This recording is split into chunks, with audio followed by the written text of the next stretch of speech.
Celebrating 4 years of talk like you've never heard it before, this is GABNET, the Great American Broadcast Network. Reasons why you tune into GABNET. Here's reason number 9, great celebrity guests. So how many years is this now with Teller?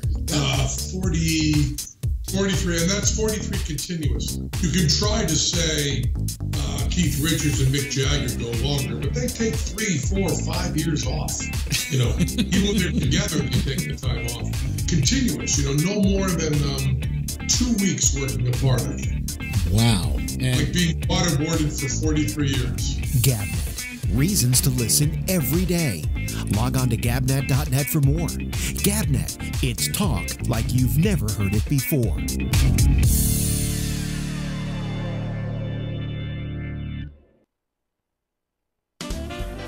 Hi, everybody. This is Alex Bennett asking you the musical question. What are you doing every Tuesday through Friday night at 10 o'clock Eastern Time? Well, that's when we're live with The Ramble. And The Ramble is a program of deep, thoughtful discussion, sometimes just wacky and goofy. It's always fun, it's always exciting, it's always stimulating. It's a lot of people just talking with each other. Yes, we call them a citizen panel. And we have like upwards to 9, 10 people. Sometimes we call it a full house, sometimes we call it a royal flush, and beyond that, just call it sheer madness. Anyway, I'd like you to join me each and every Tuesday through Friday, 10 o'clock Eastern Time until midnight for The Ramble, right here on GABNET. Now, more than ever, talk like you've never heard it before.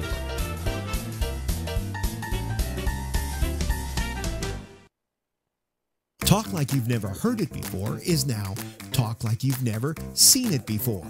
Alex Bennett's Ramble is now in video. Log on to Alex's Facebook page at facebook.com/abennett every Tuesday through Friday at 10 p.m. Eastern and experience the Citizen Panel like never before. We put a face to people like Phil, Patrick, Renee, Kevin, Tony, Jeff, Bree, Brian, and all of our regulars. And Alex is there too in his PJs. Just be glad he isn't naked. You can be one of those people who gets seen and not just heard by calling into Skype. For more information on how to Skype us, just go to gabnet.net. You can dress any way you want, provided it's decent. GABNET is now not just talk and not just a pretty face. So why don't you add yours? GABNET needs you. Yes, GABNET needs you to call our live programs and be a part of the citizen panels. It's the most innovative talk format yet because it's not just one caller, it's a group of callers interacting with the hosts at the same time. Here's how you do it. It's simple. First, download Skype at skype.com. To install it, answer 4 simple questions: first name, last name, email address, and your choice of ID. Then launch Skype, go to Add Contacts, type in GABNET Live, and ask to be made a contact. Then you're ready to be on the Citizen Panel. If you're too lazy, well, you can always call on the phone at 347-352-0079. That's 347-352-0079. For all the information and a call button for Skype, log on to gabnet.net. At the bottom of the page, you'll find a video on how to call us and how to use GABNET. It couldn't be easier. It couldn't be more fun and exciting. We're new. We're different. But we need you to call. So for crying out loud, call or we'll kill this dog. Don't worry, Fluffy. They won't let you die. I'm not kidding. Call or Fluffy gets it. Oopsie. Celebrating 4 years of talk like you've never heard it before. This is GABNET, the Great American Broadcast Network.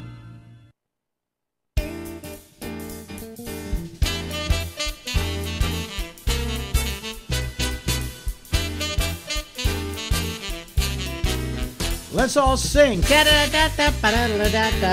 the bouncing ball. Pop, pop. Bop, bop.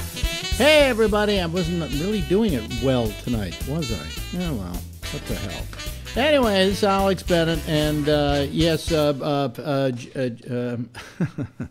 Damien and Phil, the band is that you're thinking of was the Plasmatics. if you didn't hear the show before us, you don't know what I'm talking about, right? But if you stick around here right now, we're going to talk with somebody, and you'll know what he's talking about. Ladies and gentlemen, here he is once again, my wife's favorite, Larry Bubbles Brown. She loves you on this program. She looks forward to it. Well, that's good to know. I'm glad someone cares. And you know, if a wife likes something, then I guess you have to do it. You have to. You know, it's the law, as it were. How you doing, Larry? Larry Bubbles Good. Brown, ladies and Out gentlemen. here freezing in San Francisco. But Wait a minute, hold on a second. Really? everybody. People, we got. I think people. We got to stop this because I'm losing one of our. I don't know why this has been happening lately with some of my stuff. It goes to one channel, and let me see here. Let me just go to preferences. Let me change my audio. Let's see if this changes it. Okay, let me try him again and see if it works. Okay, and if it doesn't, well, we'll just have to listen to him in one channel. Ladies and gentlemen, here he is. There it is in one channel. I have no idea what that's about, folks. Oh, fuck me. I give up. Every day it's something else, you know? It just isn't any fun anymore. Let's see, that's default. How about speakers, audio, high-definition audio device? All right, okay. Let's try this. Ladies and gentlemen. No, there, it's still off. Okay, now let me just completely get rid of the audio. Close window, then open it up again, and see if it starts up. You know what? I had this, so I got it fixed, and then I don't know what the problem was. But anyway, I've got it so it goes out on one channel, and I can't go to mono on this to create a non-stereo version of this. Well, let's just see if it works, and if it doesn't, I'll just let you hear one channel. Okay. Ladies and gentlemen, here he is once again, my wife's favorite, Larry Bubbles Brown. She loves you on this program. She looks forward to it. Well, that's good to know. I'm glad someone cares. And you know, if a wife likes something, then I guess you have to do it. You have to. You know, it's the law, as it were. How you doing, Larry? Larry Bubbles Good. Brown, ladies and Out gentlemen. here freezing in San Francisco. But Really? What? people, I think people back in New York would have no idea how cold it can get in San Francisco. Well, no. What it does is it goes to the bone. Yeah. It's damp. Yeah, because I grew up in Ohio, which, you know, you have snow and stuff. It doesn't snow here, but it feels colder to me. It's a wet cold. Very way, yes. Yeah. Whereas here, it's when it gets cold, it's literally a dry cold. Yeah. You know. But how on another subject, kind of, what's going on with your pollen? With our what? Pollen. Oh, pollen. It's not as bad as it was last week, so I think it's starting to abate. But everybody out here seems to have it. No, it is just miserable here. I had to take. It's miserable, isn't it? In fact, I'm doing this on a allergy pill this morning. Which one are you taking? Something I get at Costco. You know, Okay. It's like it says non-drowsy, but they are all drowsy. Yeah, I'll put you to sleep. Well, you know what puts me to sleep really well? My wife has these like super Benadryls that she gets from her doctor. It's prescription Benadryl. Mm-hmm. Take one of those, I'm out for the night. You know, I should try those. Gone. Just gone. Yeah. But I mean, allergies, like my wife is sick right now. She has a cold. But she's saying, oh, I have a cold, but my eyes are burning. I said, you've got a cold and you've got pollen. And the other day, our cleaning woman, I hate to say that. I hate the idea of a cleaning woman. It just sounds so subservient. I hate people cleaning up my stuff. But anyway, she likes to hire one, so we have one every 2 weeks. She comes in and cleans up. She took a Swiffer, and she was wiping things down, and then she came into my wife and said, look at this. And all over the Swiffer was yellow. And it was pollen. Oh, geez. She says, the main dust you've got right now in this house is pollen. So. Well, and I read that people that get allergies is because they have a very strong immune system, and your immune system kind of overreacts trying to keep the pollen out. Is that it? Yeah. Oh, well. So we're too strong. Oh, gee. Well, good news. Thank you. Yeah. But it is miserable, God. No, I mean, everybody must have a great immune system because everybody I know is talking about how miserable they are from the pollen. Yeah, it's out here, too. In fact, let me go to pollen.com, one of my favorite drop. You know, have you ever gone to pollen.com? No, I never heard of it. Pollen, well, it's pollen.com. Here we go. And then I got to, let's see here. Forecast. Okay, forecast. And then, well, today it's medium high. It's a 9.1, but tomorrow it's going to be high at a 10.2. And then it'll be a 10.1 the following day. So really, we're pretty miserable out here. Yeah, I remember people, I think in the 40s, used to move to Arizona because of allergies, and then they built so many golf courses in Arizona. They all got allergies again. Oh, really? Yeah. Oh, wow. Well, because if you live in the desert, I don't think there's a pollen problem. No. You know, and I hate people who take a desert and they go into the desert and they build this paradise. You know, they plant flowers and trees and all of that. And they say, oh, like Israel, wow, look at what they did to that arid land. And I go, they ruined it. You know, I mean, nature created deserts for a reason, not for you to come in and irrigate them. You know? Have you ever been to Israel? No. It sounds like it's one of the places I always wanted to go. It sounds Why? pretty cool. Why? You want to I don't know, it just sounds like it's... Take your life like in your hands or something? Or? I have never wanted to go to Israel. Can I tell you why? Yeah. Too many fucking Jews.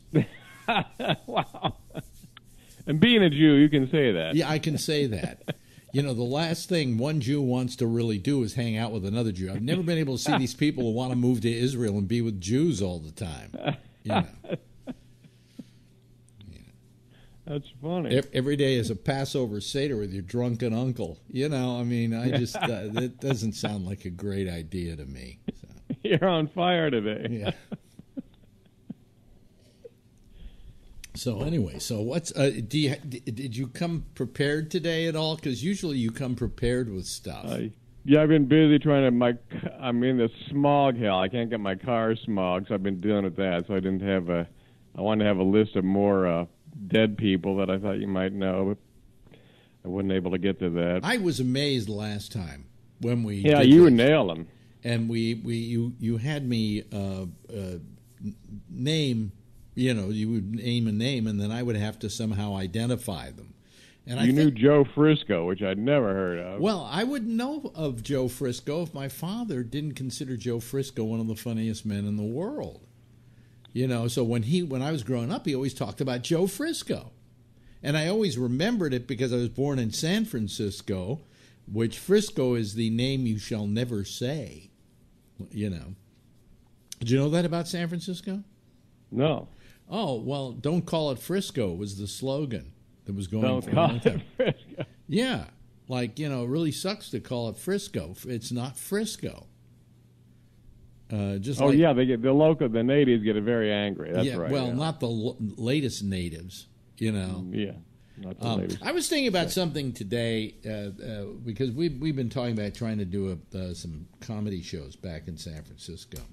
Yeah. And I was trying to ascertain in my mind how much of a cachet I would actually have back there, and would people turn out for it? Because one of the reasons you'd say, well, why don't you come back to San Francisco and get a job here? Everybody will want to hire you here. You're a San Francisco radio legend. And my feeling was, if I went back there, there'd be nobody working at radio stations now or running radio stations who even know who the fuck I am.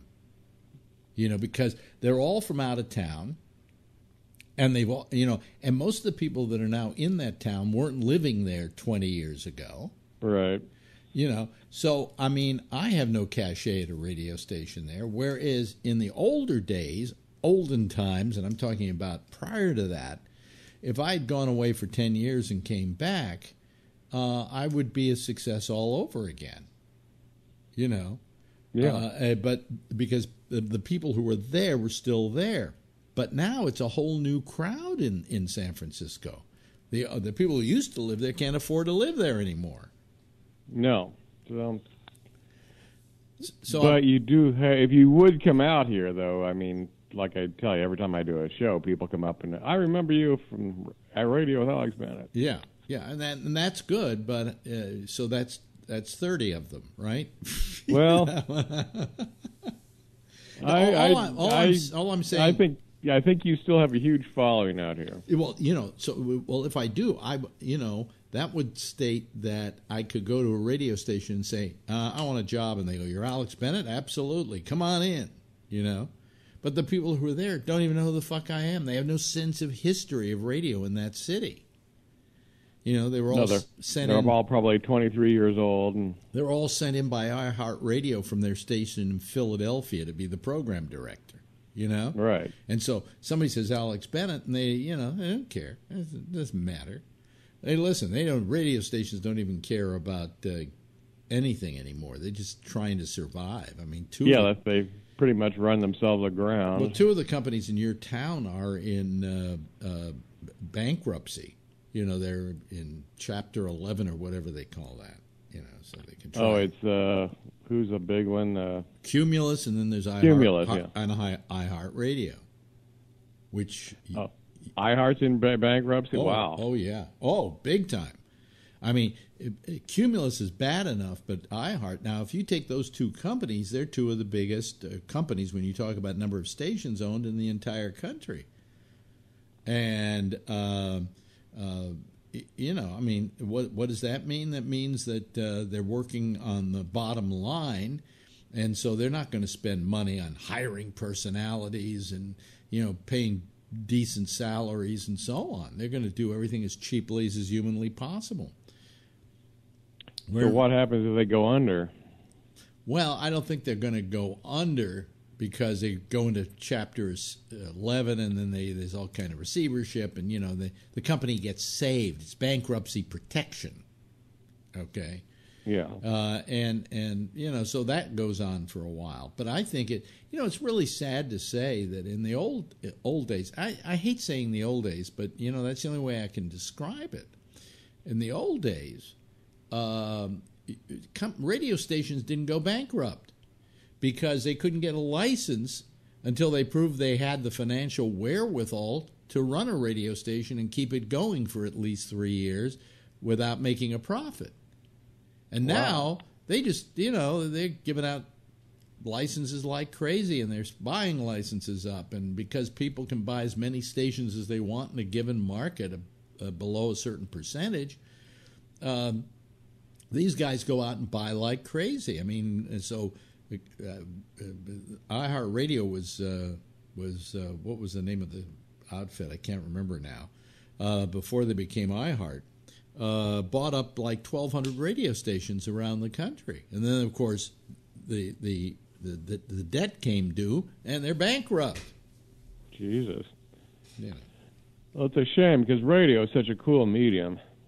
Radio's a great medium. I love it. You know, it's the business I love, but I know that I'll never be working in it again.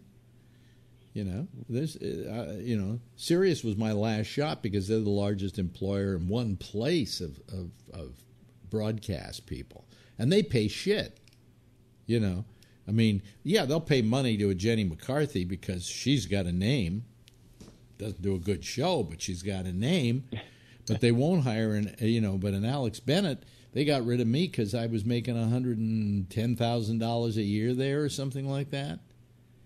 You know, and that was too much. Between that and my producer, we were costing him about $200,000 a year. So they could go out, get rid of me. The guy they hired in my place, they paid $35,000 a year to. Jesus, really? Yeah, yeah. So how do you live in New York on $35,000? Well, he had another job, so, And I think that job may have actually been paying Sirius to keep him on the air, So all I'm saying is the money isn't there. And quite frankly, I mean, if somebody wants to hire me for radio, I'll work at any price just to be on the air, But there's just no money in the business anymore. Remember Lori Thompson, of course, who was my newswoman and my aide-de-camp when I did my show in San Francisco. She went to work at it wasn't iHeartRadio at the time. I'm trying to remember what the name of the company was. See, that's how bad my mind is getting these days. And she went to work in San Francisco at their station, and they gave her a weekend gig. She did 2 4-hour shifts. Or maybe it was 6, I can't remember, but 4 6-hour shifts on the weekends. Now, in the old days, that would have paid about $50 an hour. And so let's say you did 6 hours each day, that would be 12, and then that would come to $600. Well, yeah, okay, that's decent for 2 days' work, right? Yeah. Here's what they did. They told her, you don't have to come in for the shows. You can simply voice track them. In other words, you go into the studio and you do voice tracks. Hey, that was so-and-so with such and such, and coming up next will be blah, blah, blah. And then you do your next voice track. You get what I'm saying? Mm-hmm. You just do the announcer's part, right? And then they take your shows and they play them on the weekend over a period of 12 hours over that weekend. Guess what you got paid? 20. Let me show you how she got paid, okay? You should take no more than an hour and a half to record a day's worth of shows, okay? Voice tracks. And we'll pay you for each one $25. She made $50 for the weekend. Jesus. And I if it was that, it might have been less than that. So that's the way the business has gone, and what they do in other cities is they'll take they can't do it's hard to do with talk shows. With talk shows, they run syndicated shows, okay? But with disc jockeys and music shows, they have a disc jockey in Des Moines do voice tracking for 7 other radio stations. Now, they pay him a little more than they were paying Lori, but the fact is they put already in those 7 other markets 7 other people out of work and off salary. Jesus, so they save money. So that they run the whole, all their music stations with maybe a handful of people who are doing voice tracking all over the country. And the audience thinks that guy is a local himself, yes, and he's not. Yes, and if you're in an ancillary market, you're not New York, and you're not maybe San Francisco and Los Angeles. You're the radio station you're listening to. The guy isn't even there. He's like in Omaha, or he's somewhere else, and it's pretty terrible. It is before all these people. All these stations had live announcers who sat there for the weekend, and while the music was playing, they were waiting for it to get over with. No more. So even at the local stations, they probably voice track the shows. Oh, I'm sure, yeah. So the stations have become automated. It's terrible. It's just terrible. So that's the business that I don't think I'll ever be working in again. And because it really isn't the business I signed up for, I have to be honest with that. And the only people that are doing like a lot of original radio, and they even have their announcers voice track the music stations, is Sirius.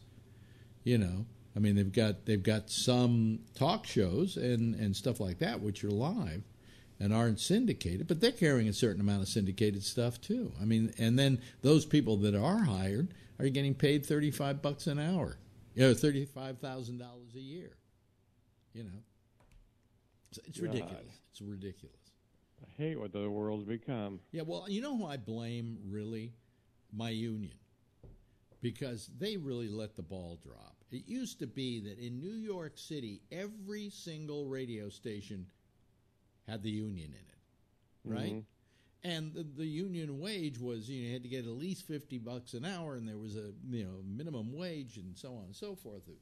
And so it kept the price of being an announcer up. All right.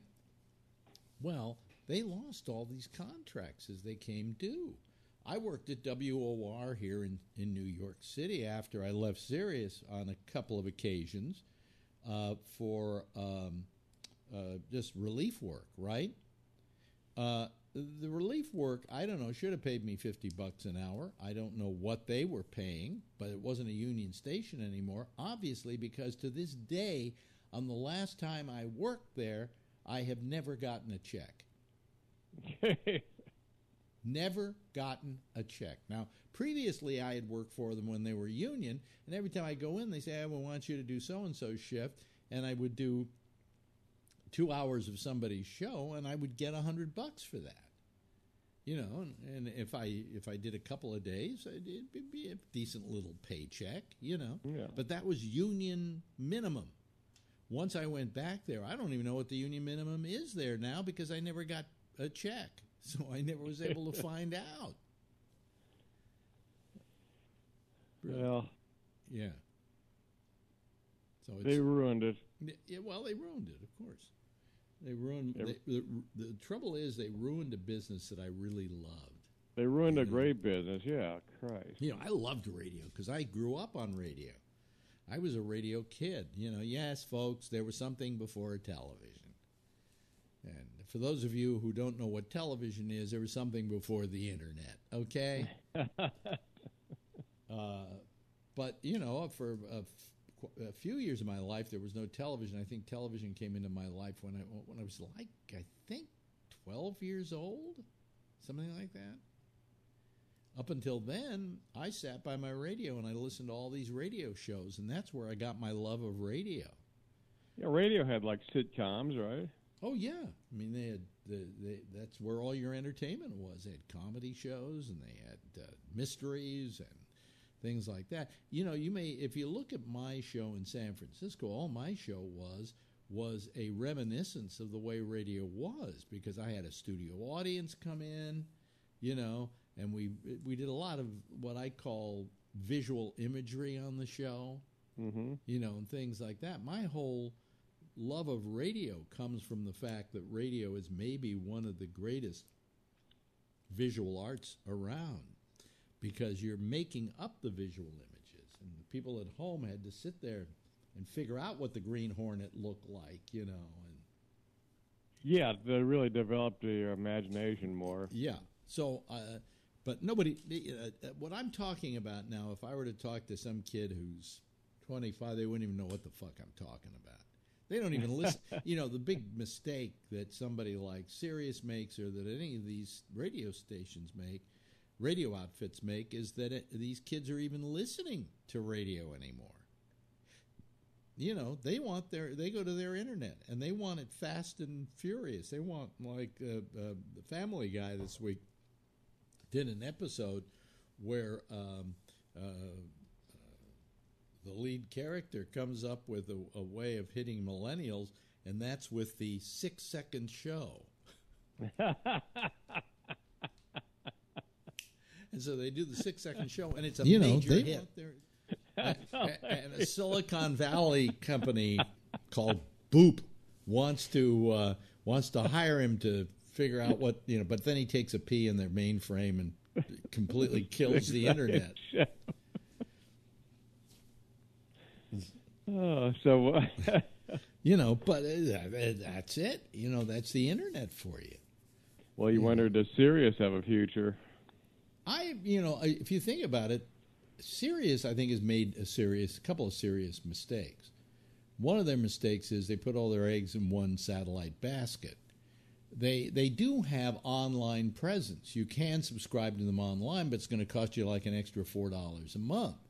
you can subscribe to them only online, and most people say, fuck that. You know, I've got my iPhone, I've got my my music stored on my iPad, and blah, blah, blah, blah. And they have really not worked on that internet presence as strongly as they should have, because if you think about it, those satellites are a technology that right now is almost 20 years old.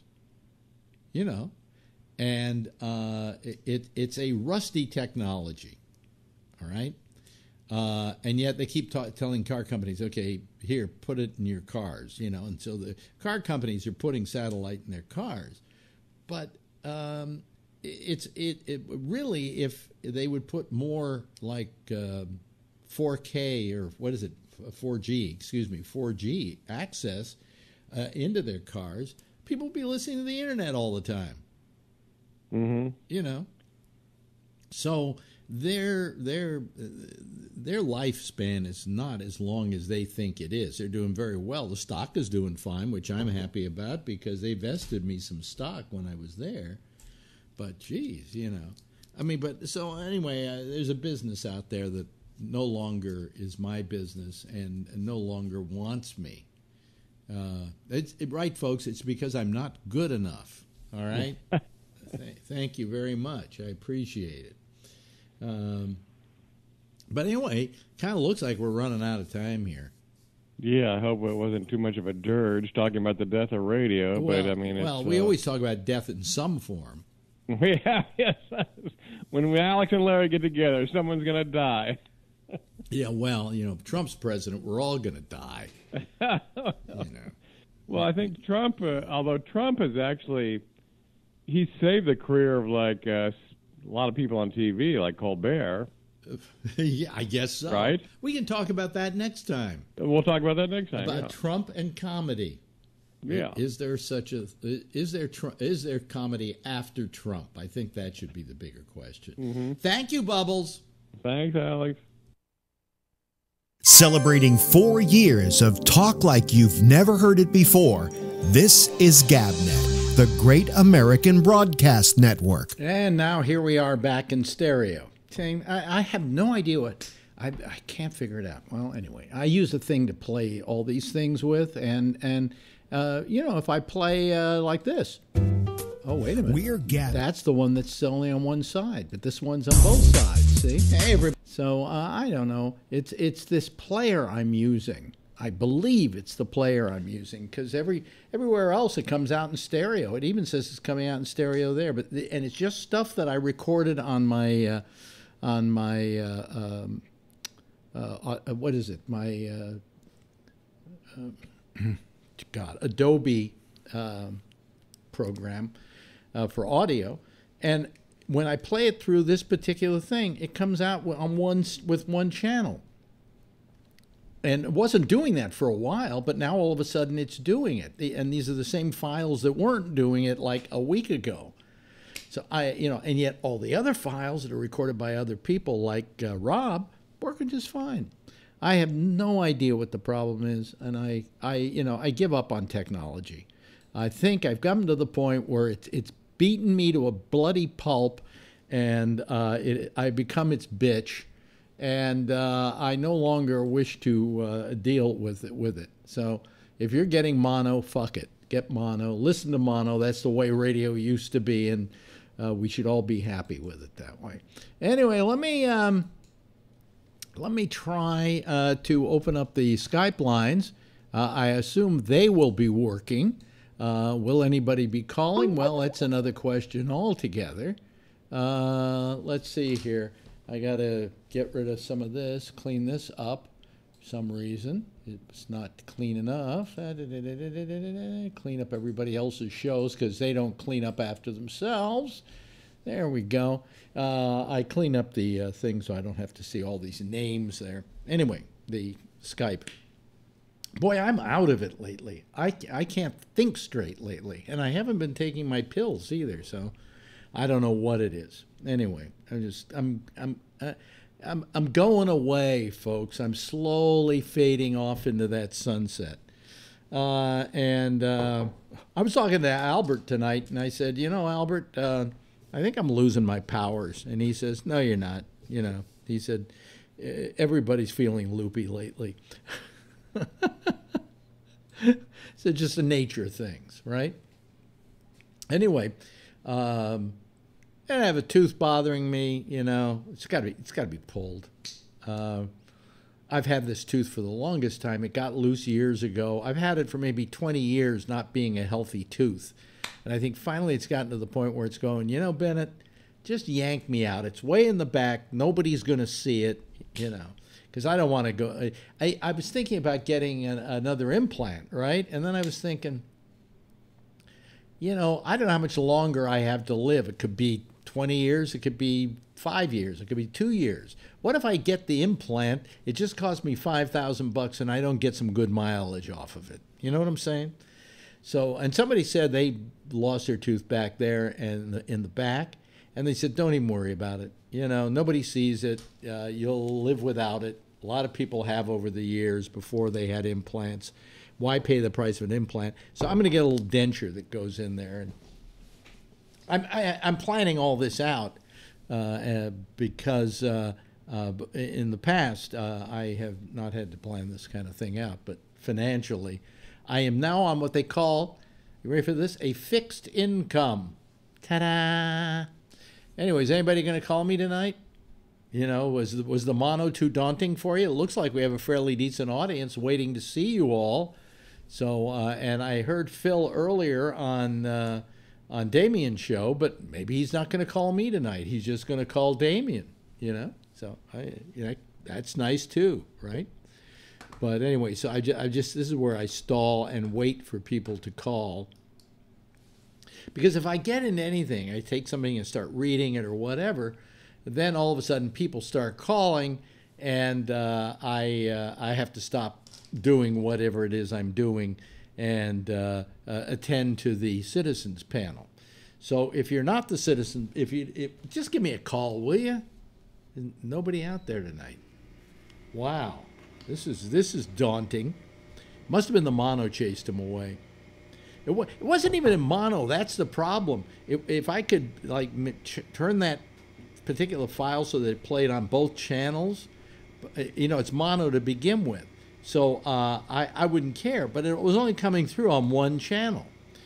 So, and if I were to play it with another program, you would hear it in both channels. So I have no idea what the story is.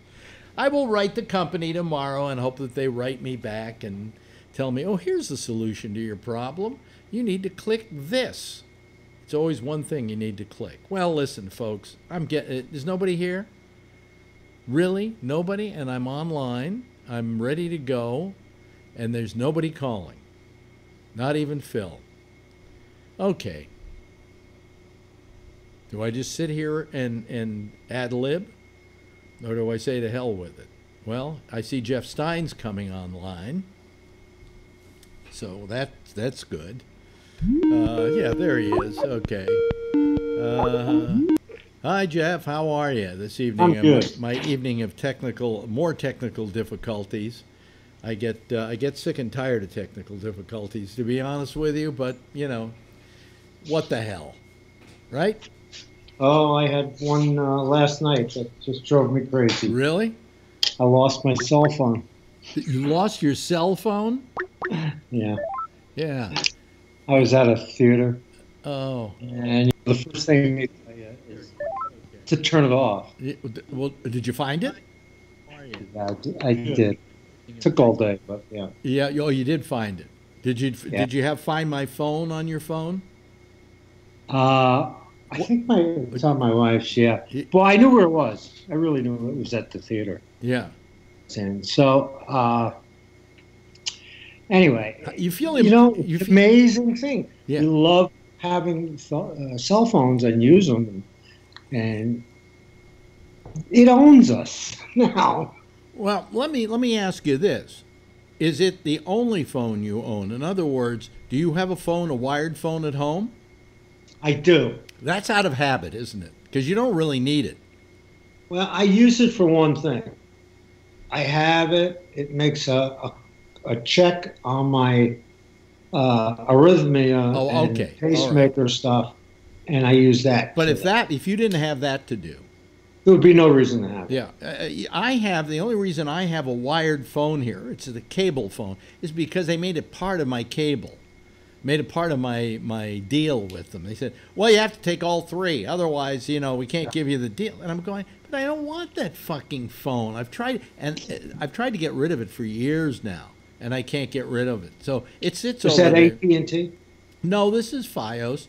Before it was Spectrum, which was Time Warner.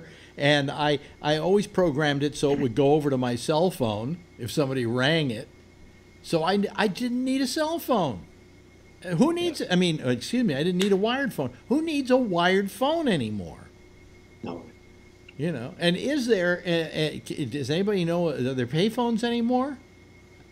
Maybe a few. Yeah. Yeah, it's an oddity. Yeah, because I'm not, and they're certainly not rotary. Really. Yeah. Hey, it's not up. You know what happens? I got to tell you something. I really hate Windows for this. Every couple of days they say, every now and then, oh well, we need to install new stuff for it. And when I come back, I have to do all kinds of fix-ups so everything works, because nothing works. And right now I notice I have a clock up here that comes up automatically. It's not there. It disappeared. Why? Because of what they were doing. So I'm having to look at the little clock. There's a possibility that your Skype, it wasn't showing green. And so I decided to try and call you. That's when I got through, but it wasn't showing in the green. Really? Really? Yeah. How about you, Jeff? Can you see my little green button where it says Gabnet? Well, we would have seen that before we called. No. Huh? I don't see it now. Wow, isn't that wonderful? Okay, yeah. There's something on the left. Where my name is, where Gabnet's name is, it should be a green check. Let me go back into contacts. Well, all I know is I have a green check here for myself. Jeff is green. Gabnet is just no color. It's just a zero. Well, here, let me check something. Let me just check something. Where are we? What am I looking for? I'm looking for... go to your contacts, and I guess you're looking at your own. I'm going to my other Mine machine. says in my Skype at the top. No, that has nothing to do with it. Oh, that's not what we're talking about. Hold on a second. Let me just sign in here on my other line, and then I'll look and see if it's there. I turn on my other line, and I look at Gabnet. Where's Gabnet? Gabnet.net. No, mine's green. Yours is green? I don't know why mine wasn't then. Because I was waiting for it to go green before I called. No, the Gabnet line is on, and if I turn this off, it turns that off, and then if I turn it back on, Gabnet gods, the Skype gods. That's no, but this is what I've got as a it's okay, it's fine. Okay. See, you always come along with problems, and when it's your problem where you are, you suddenly think it's my problem. Yeah, why not? Well, I think your shirt is bluer, and your T-shirt is very red now. Well, it is blue. I think the color just changed. Really? Brighter? Oh, boy. Let me look at my video settings are okay. They're not bad. Oh, we're looking at Skype. Yeah, I know. I'm looking at the Skype picture right now. It's fine. Okay. It's not a bright red. It's a light red, and this isn't as good a camera as my other one, of course. The one that we use for the air is gorgeous. So you give the panel a second-class camera to see. That's correct. All right. I don't give you the 4K one. I'm not going to go out and buy it. It's battery healthy now. Huh? See, folks, if you're watching the show, this is the 4K camera. See, isn't that beautiful? Look, you can see everything's, I'm amazed at the quality of the picture, you know. But where am I? Here am I. Jeez, I'm just so out of it now. It's getting ridiculous. Anyway, so so you lost your phone, and when you lose your phone, you feel completely castrated, right? Absolutely. Yeah. People tell me that there's something called the tile that they put on their That's a their keychain. It's a bunch of crap. We bought them and we sent them back and got our money back. Really? Because this one gal showed me how no, find her phone. In your home, you can find it. Outside of your home, you can't find it.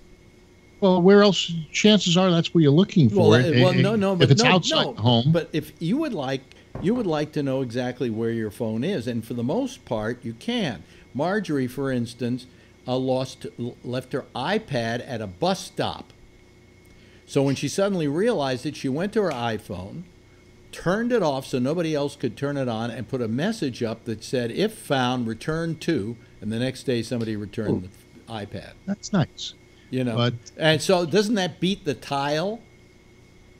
Kind of, unless it's in the covers in your bed or under the pillow, and you can't find it. I don't have. No, that's bullshit.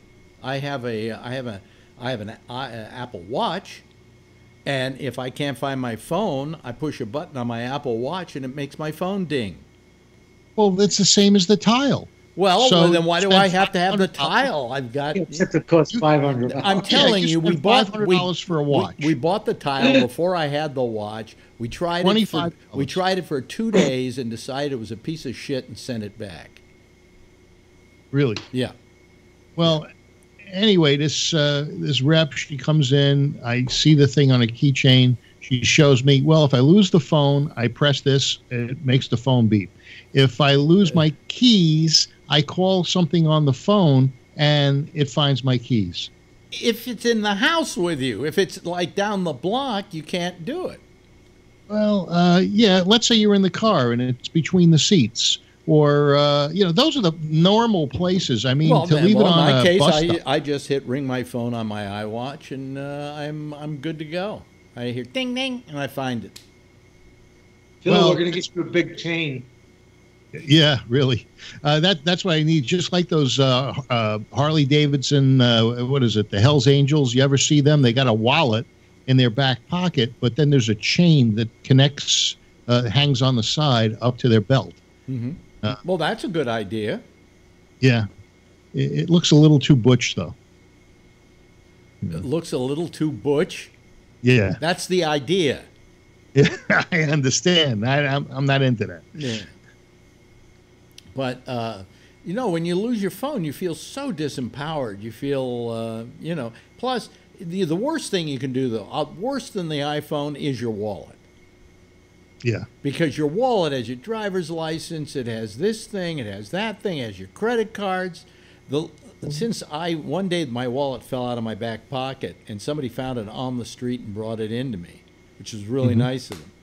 And I dodged the bullet on that one, and I've been swearing that I'm going to go out and just get myself a little billfold, carry one credit card, right?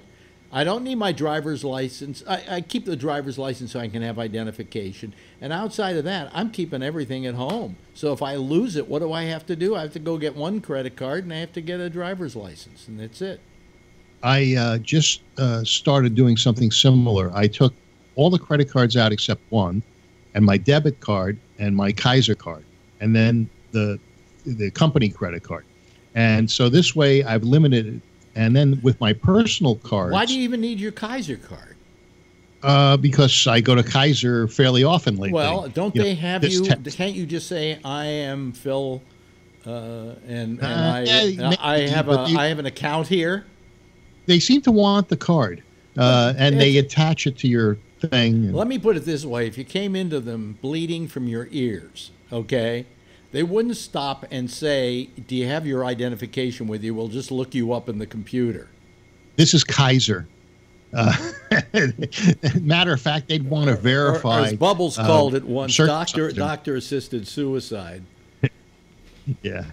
And and then once a month, when I get the bill, I'll rotate the credit card to another credit card. So at least once a year, maybe, I'll have a charge or I'll use that credit card and it won't stale date. Because if you don't use them for several years, they close them. Right. So, and if they close it, it hurts your credit score. Somebody here writes, you can go to Kaiser even if you don't have your card on you. Well, maybe you can. So I've been carrying it all these years. I mean, I carry my cards with me. Of course, those cards are easily replaced. You know, that's not a big problem. Credit cards are a problem because not only do you have to replace the credit card, but they change the number, so then you have to remember all the places that you use that card online to pay stuff. Yeah. I think the key is just only use one card for online stuff. I know, I do, but then I have to remember all the online stuff. And I have to go to each one of them and change. If you could go one place and change all those. In other words, if the credit, let's say let's say Skype or whoever is charging your card, all they have to do is go to your card and say, you know, you okay them for any card you might have with, you know, that they can then just use it. And it's kind of like if I'm putting most of my stuff now. On what is it? The PayPal, and the reason I charge most of my stuff to PayPal is number one, PayPal doesn't charge me, and I use one card, and then I have a backup card there in case it goes bad. If I lose that card, all I have to do now, in most cases, is just go to PayPal. And change the card number. But that's, you know, that's...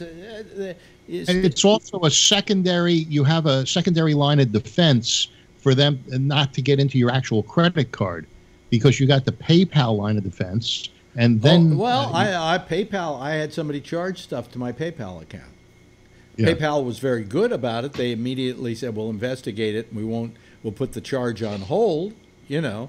And then they said, yeah, you were taken advantage of here, and it's our fault, and you know, here you go. So we were cool. Hello, Ray. How are you? Hey, Alex. We're talking I'm doing well. How are you? We're talking about losing your wallet or losing your cell phone. We had someone hack into our B of A account, and we didn't notice it for like 4 months, and they kept charging around $300 for various things, and we're still trying to fix it, and it's cost us money and late fees on all these credit cards and everything. How did you not know? Weren't you paying attention to what was billed to the card? Because we were getting the statements in the email and weren't looking at them all the time. Now we're getting the paper again. Because I got a business manager who calls me every time he sees a suspicious charge. Like last month, I had a suspicious charge for $300 to a guy named Phil Meyer. And he said, "What was this for?" And I had written him earlier and told him about it, but he apparently didn't keep the memo. Is that the same business manager you've had for years? Yeah. I gotta get one. It's worth it. Is he still in Tiburon, or was he in Tiburon? No, he's in. Where is he now? He's in. He's in Larkspur. Yeah. Oh, hey Ray, what you could do with your charge cards is you can view online all your charges, and you can view them almost immediately. When you register the card and you get the account with the credit card. If you had found it, it was B of A. It was our B of A bank account, and we weren't looking at it enough. Bank account you can look at online, and we just weren't doing it. If you had, what were they doing? Were they charging it to your bank card? Yeah, they were. Yes, they had hacked your bank card, is what they had done. Mm-hmm. Okay. Somebody got. But the problem was we were doing auto pay with all these credit cards and mortgage and all this stuff through the bank. Yeah. And then we had to stop the bank account and get a new one, and then some of these payments we didn't get on right away that were auto pay, and then we get fees charged to us because we didn't switch it to the new bank account quickly enough. Now, did the B of A make good on the whole thing? Yeah. Yeah, B of A made good on everything. But and what you had a problem with were once you changed cards, you had to let all these people know, and you didn't let them all know. We thought we did, but some of them we didn't. But the B of A gave us something where they're supposed to now give us back the money too. It's just a lot of hassle. It's just a lot of hours of work, and fortunately, my wife's been doing most of it. In this wonderful my business account got hacked the other day. There was 2 charges within a week and a half. One for a couple of dollars and one for $100. And my operations manager looks at the account every morning and compares it to our purchases. And if he finds something that doesn't belong there, he immediately gets on it. But and so the same day we saw these pending charges, and we filled out the form, did what we had to do. They still took the money out, and then it took about 10 days to put it back in. But now they want me to change my checking account at the store because they say, oh, well, if it's been compromised, we don't. So somebody got my routing number and checking account number. Well, it's easy to do. You talk about what technology has wrought. I begin to wonder. We were talking, I think, last night about what if somebody sends up a rocket and does an EMT, I think, or an EMF, or whatever they call it. Take out the satellites. Take out the satellites, and everything goes down, and so on. And in a way, I think that might be a good thing. I said you wanted a simpler time. Well, no, it isn't a matter of a simpler time, but look at all the negatives of the internet right now. Now, I'm not an old guy saying this. I'm a guy who, for years, as you know, Phil, has been into the technology 100%. I've been all in with it, and hoping for the day when we would have what we have. But I didn't stop to think that people would start using it to scam people. And well, it's not the internet that is at fault. It's the people that have found ways of stealing from people. There's always been there's always con artists. But what we've done is literally give them the keys to the kingdom. We gave them different keys. No, okay. With my situation, this is interesting. It's a combination of old technology and new. So what they do is they get a hold, like say you have a gardener and you give him a check. Right. You don't know what happens. A check might be sitting around the gardener's house. He has a cousin who comes over who's a thief. Takes a picture of the check, suddenly has all your information and the routing number. Then they know how to sell it to someone who can get on the internet. And once they have the routing number and your address and name and stuff, they can almost do anything they want. So the worst thing you can do right now is write a check. I rarely write checks. The routing number is on the check. And maybe you trust the person you give the check to, but you don't know who else is going to see that check. They might leave it lying around their house, and their grandson is a con man, or their neighbor or whatever. Yeah. And all they have to do is snap a picture with their cell phone. You go to a gas station or an ATM, and they've got these things that fit over the card reader thing so that they can grab your information off the magnetic strip. Yeah, they insert them. The parking lots are the worst. You know, you don't have to put in your zip code or anything like that. Yeah. Well, I mean, the fact of the matter is that if you haven't had your card compromised, you're probably pretty rare. Have you ever you've had your card compromised, right, Jeff? Yeah, I think we've had some problems with it, and we've had to fix it. Yeah, and Patrick, have you had any problems with identity theft at all? No. You're lucky. Yeah. He doesn't go outside. I know. I also at the office we had somebody steal a bunch of stuff, and I guess it was a lady who was cleaning the office and had a brother or something like that working there. Yeah. And I'm trying to think about what the heck he stole, but I think it was a printer or something like that. Yeah. And the guy says, at first I said, "Did you sign this thing yesterday? You were the last one here, and everybody used it like 5 minutes before we left." Then he asked you for the power cord. And then he said, "Oh, well, it broke." But now my question though isn't so much if you had stuff stolen, because, like, for instance, I had a lot of money stolen from me, and it turned out it was the cleaning woman. which is kind of like if there's a murder, the butler probably did it, and if there's money stolen, it's probably the cleaning woman. But anyway, no, what I was saying is like credit cards being compromised. Have you had any problem with that? Yes. I mean, almost everybody does these days in one way or another. And I've had it happen. I also had it happen with Apple Pay and iTunes. I had it happen on iTunes. Bless you. Yeah, I'm sneezing, but I close. We have allergy season here. Thank you very much. You're welcome. Big globs of pollen on the ground. Ray was saying that he was compromised on iTunes. iTunes, yeah. Really? Yeah. And iTunes. Did Apple make good? Yeah. They did? Hmm? No, so what do? They buy music or something? Yeah, they were buying, and also stuff outside of, stuff that you could buy with just an Apple account they were buying. Oh, okay. Yeah. Starbucks, things like that.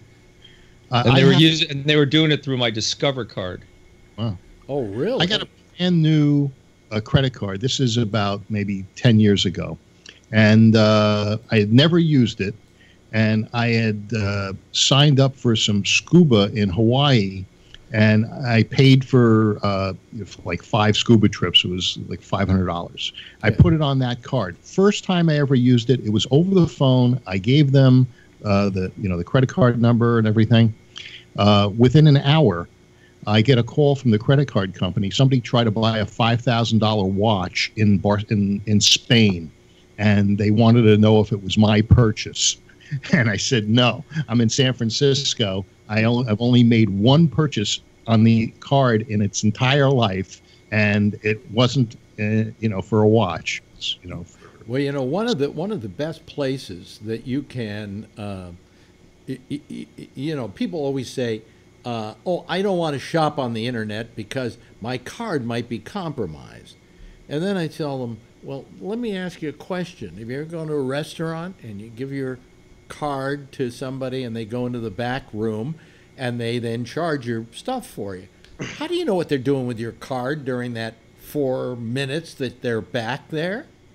Now, in Europe, every restaurant you go to, the person comes up to your table with a little machine in their hand, and they do it right there in front of you. So no hanky-panky. Wi-Fi. Huh? So China. Could that be compromised? China, too. They do it. No, what I'm talking about compromising is that they take it and they will take the strip, for instance, and they will recreate it or have some way of getting all the digits off of your card and so on. Here, they won't be able to do that. You don't think someone could have a reader that anything's possible, but that makes it harder. No, that's why they have the chips now. The chips prevent that. It can't happen with the chip. And in France, they've had the chip for 15 years. We just got it here. The chip reader. Mm-hmm. Yeah, and they have a very, very low incidence of credit card theft in France now. But they did it years ago. We just started it. Yeah. It's to use that chip. Leave it in, take it out, wait a minute, press OK. It's so much more secure. Yeah. Yeah. Yeah, it's way more secure. Yeah, a friend of mine my credit card more than anything else. Yeah. A friend of mine got jacked for up. $5. That's exactly what you're saying, Alex. What were you saying? What'd you say? I was saying a friend of mine got hit just exactly what you're saying. They took the card behind the counter, and now he pays cash everything he does. Yeah. At a restaurant. Yeah. Till he gets hit over the head. But yeah, I mean that's the thing. Jeff was saying about his thing. It was both at the same time that Kevin was talking. Yeah. Okay. Yeah. I was saying that I'm using my credit card rather than money. Yeah. And I'm as little as if I get coffee, I use the credit card. Me too. I haven't had money in my wallet. I go into the bank, deposit a check. The bank says to me, "You want cash?" Nah. I think it's been at least 6 weeks that I haven't had any cash on me whatsoever. Right. I use a debit card 90% of it. Yep. Yeah. Here's another thing I had happen.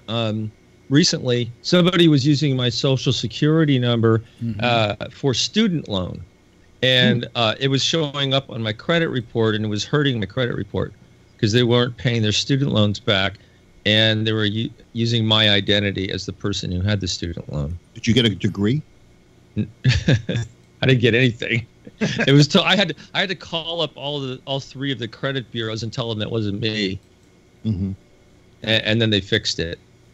Right. But it was happening for like a year, and I didn't even know I just ignored it, and I said, "Man, I better do something about this." Wow. Yeah. Hey, you know what I just did? I just restored my clock. Let's hear it for me. Hey, you got your clock cleaned. Yeah, but here's the deal. You know, there's so many ways that people are fucking with us. Like the one that is driving me crazy now, and I'm sure it's driving some of you crazy, is how many here are getting more robocalls than they've ever gotten before? Oh my God, driving me ape shit. Do you know? And I'm getting them in Chinese. Me too. Me too. And I'm getting them on the cell phones. Yeah, on the cell phone. Well, cell phones are basically Chinese where they come. Cell phone, like some getting Chinese person. For a trip or for, like timeshare type things? No, or? you know what I'm getting No. a lot of them on is this frickin' solar crap, and I got solar on my house already, and they keep telling me I'm eligible. Oh, And no, you don't realize I've been eligible for 4 years now. I've had solar on a damn house for 4 years. You take me off your frickin' list. Does anybody get these ones where they just call and they don't say anything for like 10 seconds? Yes. And they hang up? Oh, Patrick, Like, we twice a day it happens. Patrick, what the hell is that? Patrick, we They're lost your testing. picture, by the way. Patrick? They want to see if you're a real phone number. I guess. Sure.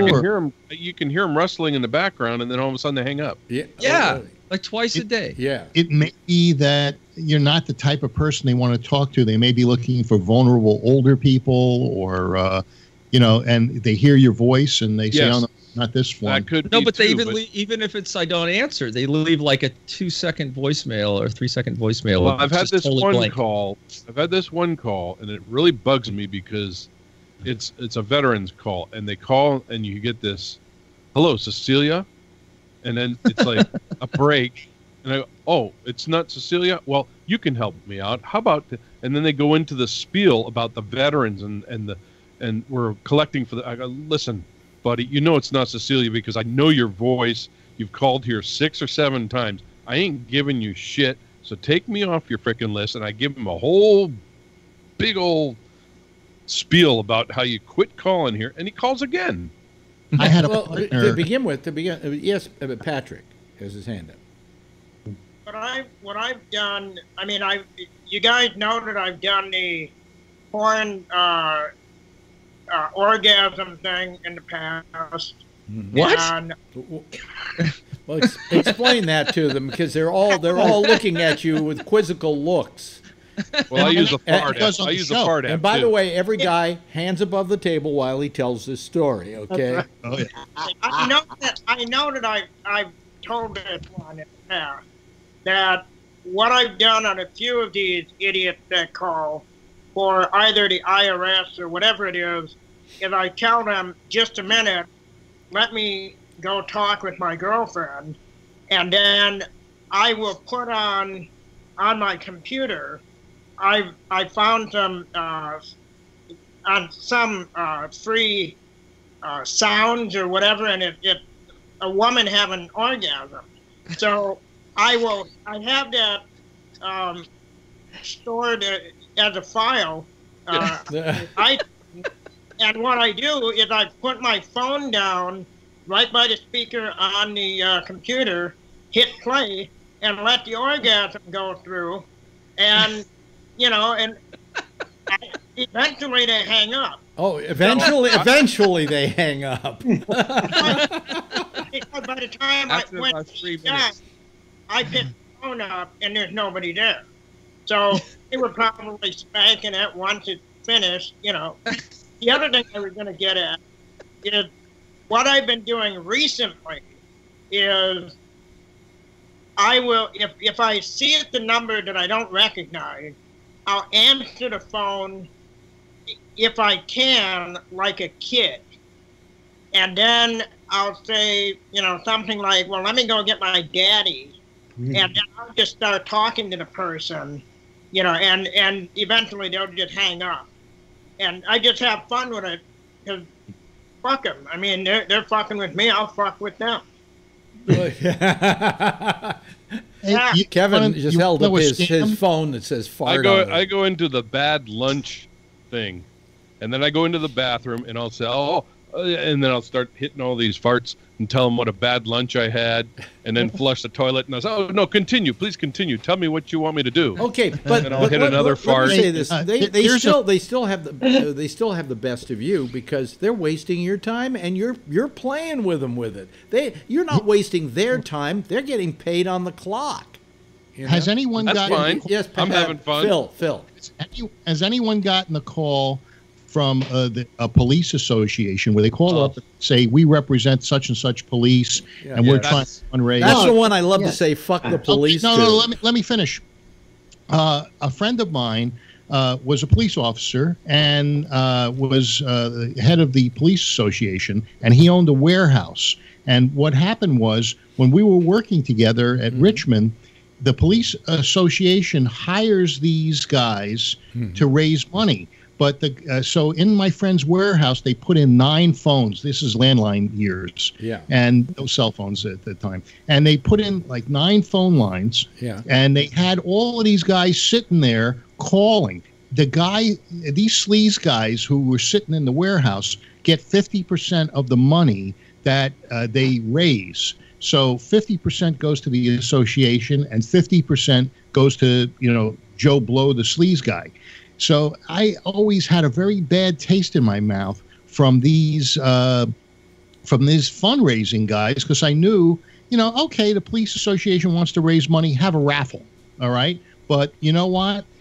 Don't call me, make it sound like I'm donating money to these guys, and then some jerk is getting half of it. Yes, That's Patrick. the problem. Is that I always tell them I'm donating locally. When I give my money to somebody, I want to see where it's going. Yeah. If anything. Patrick. Well, for that type of thing, if they're asking for money, then I go into the spiel about me being disabled, and I've got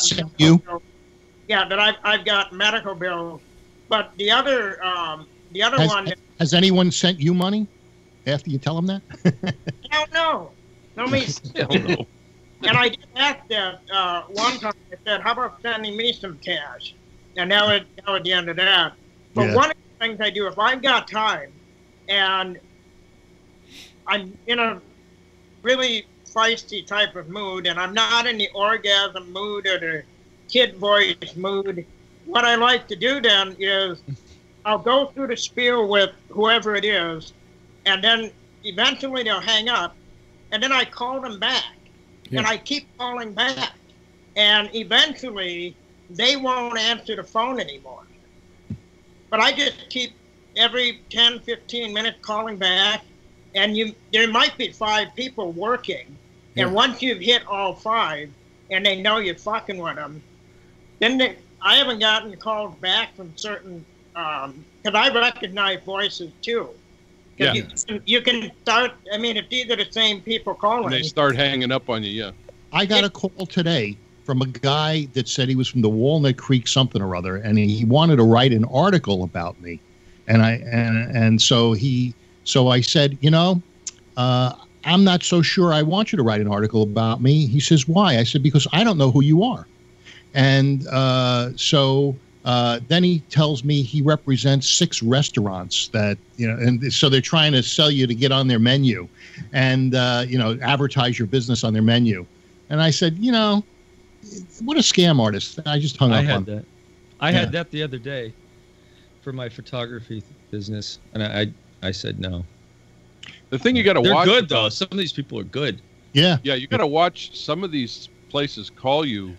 And see, folks, all I had to say yes. Do you realize all I just had to say about 10 minutes ago was, do any of you get these robocalls? And then I could just sat back. It goes on. And everybody, but you got to watch it because Jeff, some of these guys get you to say yes, and they record it, and you end up saying yes to something that they record, and then you'll get, all of a sudden you're saying yes to a loan somewhere else or something like that. Jeff. Well, I noticed about 3, 4, maybe 5 months ago, there was a change in the phones that came to my cell phone. And it always used to be from a different zone area. You know, everything in Connecticut is 203. So if it was 508, whatever the heck 508 is, I would figure, oh, that's probably nobody I know. So I would just never answer them. And if it was a friend, they would call me back, leave a message or whatever. Well, all of a sudden, all those phone numbers changed. And all phone numbers are 203 now. Right. Yeah. And local. And so that's the new strategy. But I just don't pick up the phone unless I know who it is. Yeah, I don't either. And let them give me a message and I'll call them back. The problem is I have customers. I have to answer the phone. Well, I don't have those. Well, I have, I have these. They got rid of me. I have these call kind of blocking things that tell me when it's a telemarketer and not a telemarketer. Yeah, and they work pretty well. Most of the time they catch it. They're not bad, but they're not 100%. The one scam you have to watch out for, folks, and this is the one that I almost got caught a second time in it. You know, this is how good they are. They'll come to your door, and they're selling you alternative electricity. Yeah. And if they get you to sign that, this guy got within one click of me signing up for it. And then I immediately realized what was happening, and it didn't sound right to me or fishy. And so they actually handed me the paper that I had almost signed. I hadn't yet signed it and left it here. So and it never came to pass. But twice I've gotten suckered in with these guys who worm their way into my apartment and say, you know, we can get you cheaper, stuff. And one time I threw somebody out of here and they actually threatened me.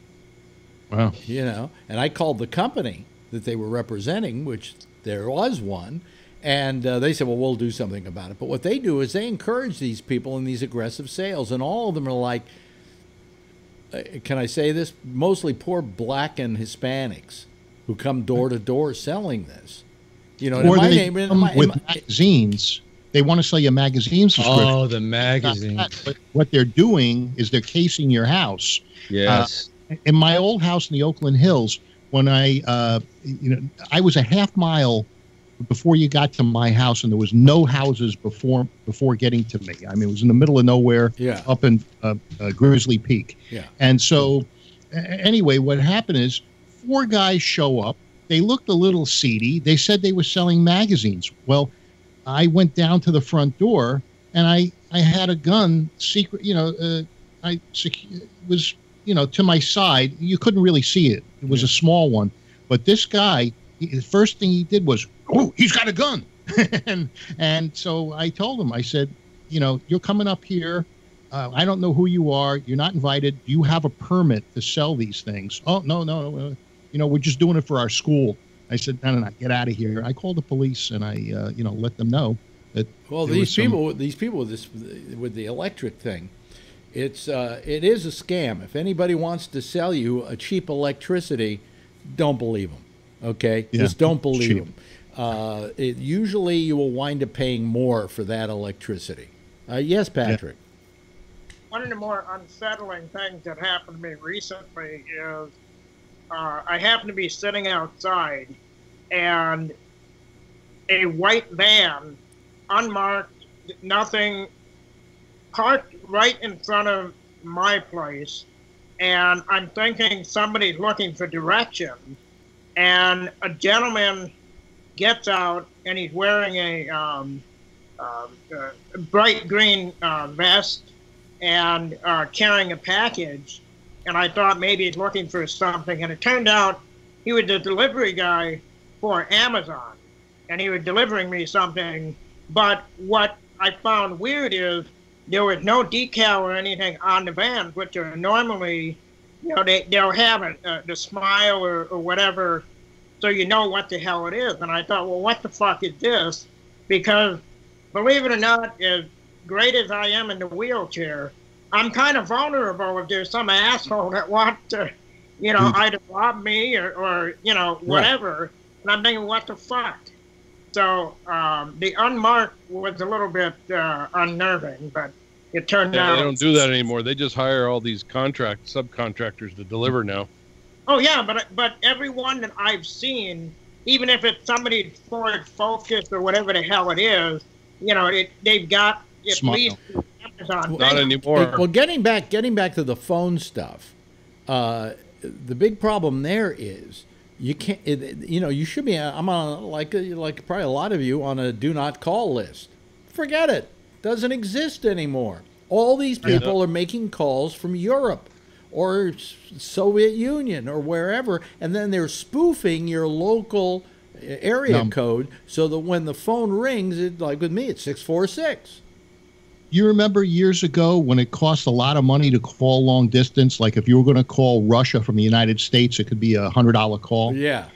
And so back then, the police, we used to get this advanced officers training, and they told us about this one scam. In the old days, you used to have these wireless phones that hooked to your landline.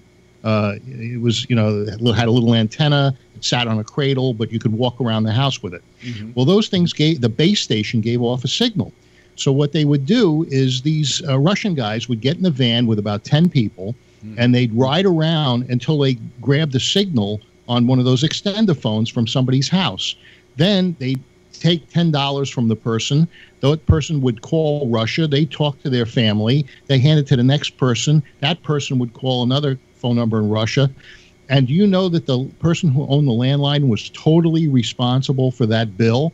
And so, the guy might have gotten $20, $30, $50 from the people in the van, but he ran up $1,000 worth of phone calls to somebody, and they couldn't get it expunged off their bill because it's a landline. Yeah, well, today there's almost total forgiveness on stuff like that. They will believe that you've been I thought it was the law. I thought it was what do they call that thing?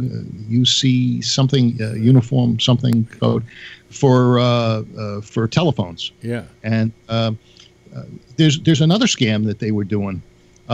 Person dressed up like a UPS guy in a brown pair of pants and so forth, and had a clipboard. He'd walk into a building, multi-level building full of attorneys or whatever, and he'd say to the secretary, "I'm looking for Jones, Jones, and Jones."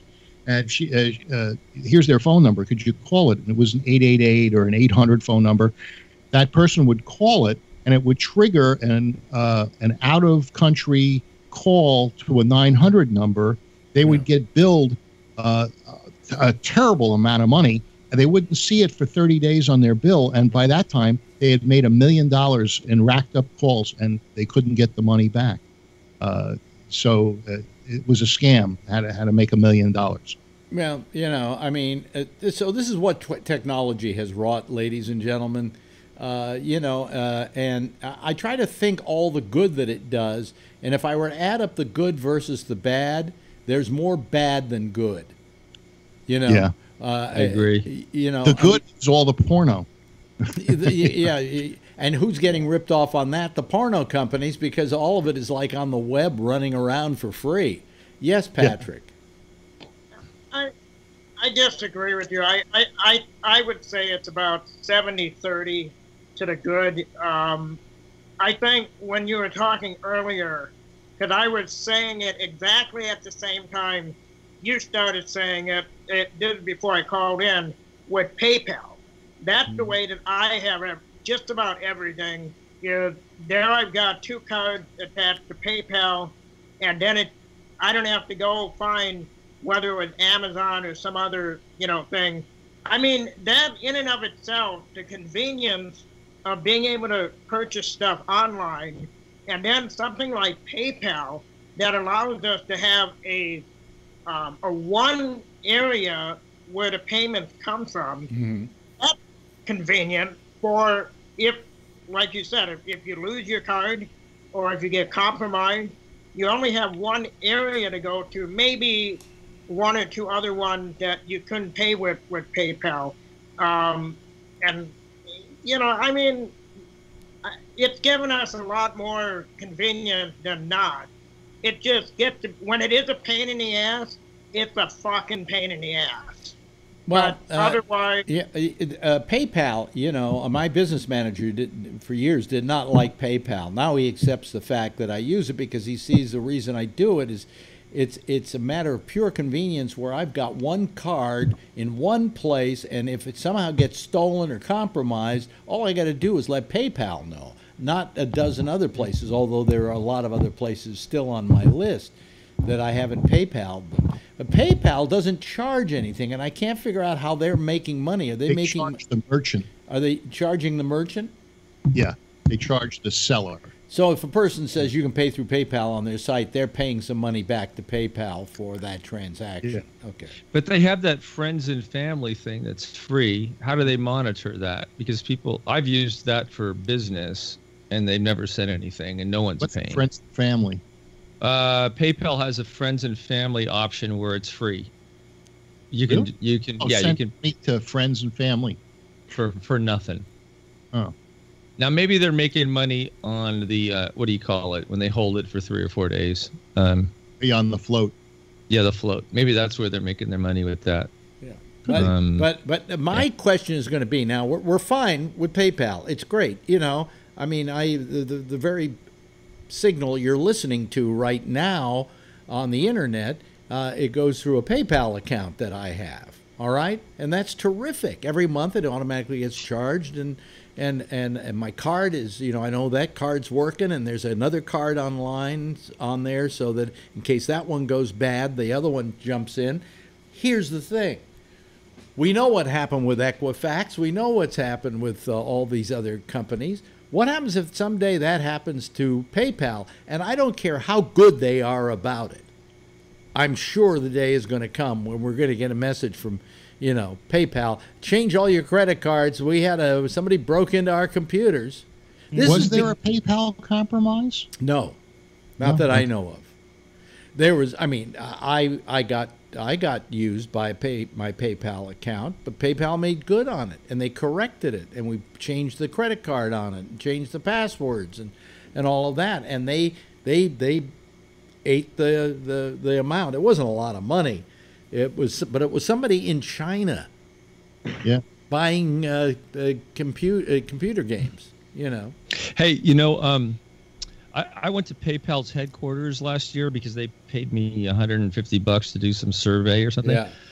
And their security is incredible. They will never have a shooting at that headquarters.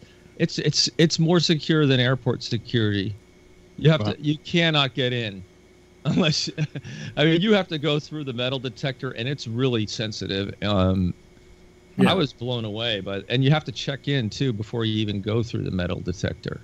Yeah. Oh, you can get in. You just click one click check-in, and you know. To come in. Yeah, you didn't have one-click check-in. You know. Yeah, you didn't have that.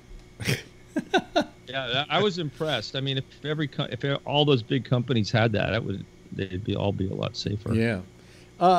So, you know, I mean, all I'm saying is that I don't want to sound like an old fart about the technology, because it's a technology that I've embraced all my life. I wished for this time to come, but I didn't realize that when it came, what came with it was everybody who wanted to take advantage of it.